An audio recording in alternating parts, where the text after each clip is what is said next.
Hello, everyone. I truly wish I could be there in person, but I look forward to future opportunities to meet and discover solutions for the issues that we all deeply care about.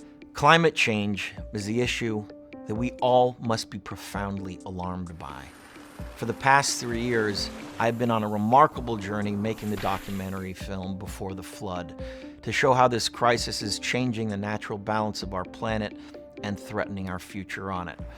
I've been to cities like Beijing that have been choked by industrial pollution.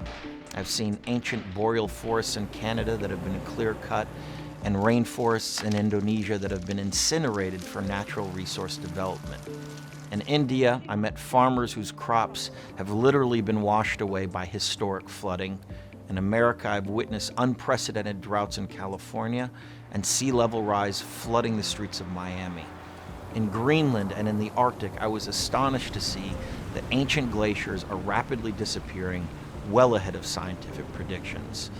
I also heard from the best scientists at NASA and some of the top researchers at our great universities, and there's absolutely no doubt amongst these experts, indeed no doubt among more than 99% of the world's top scientists who study this issue, that climate change and the environmental crisis we have witnessed are a direct result of human activity.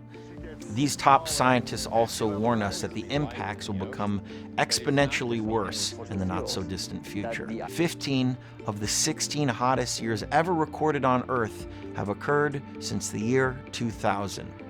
These facts and the predictions for the future they reveal mean the world of the future may not look much like the one we enjoy today. In addition to rising sea levels, there will be millions more climate refugees fleeing starvation.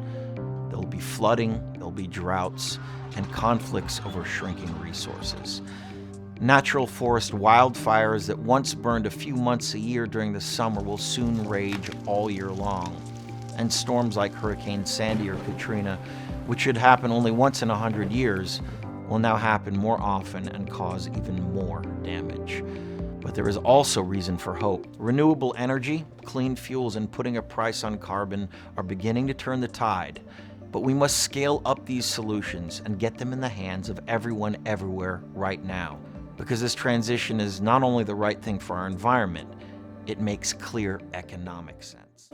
Ladies and gentlemen, 99% of all plant and animal life ever to exist on planet Earth has appeared and disappeared before the arrival of industrial humans. The Earth doesn't care if we are here. We're not trying to save the Earth. We're trying to save our quality of life. Indeed, for many, our very survival on this planet. We have waited too long to take action to address climate change. But if we band together, we can build the future we want. Winston Churchill said, "History will be kind to me, for I intend to write it." Starting right here and now, let's write the next chapter together. I'm going to leave the rest up to the head of my foundation, the brilliant Mr. Tamminen, who single-handedly created some of the most important environmental policies in the state of California. Considering it's one of the largest economies in the world, Terry is an expert in integrating green technology with economic progress. I want to thank you all so very much for your time and for your commitments to protect our fragile planet. Thank you so much.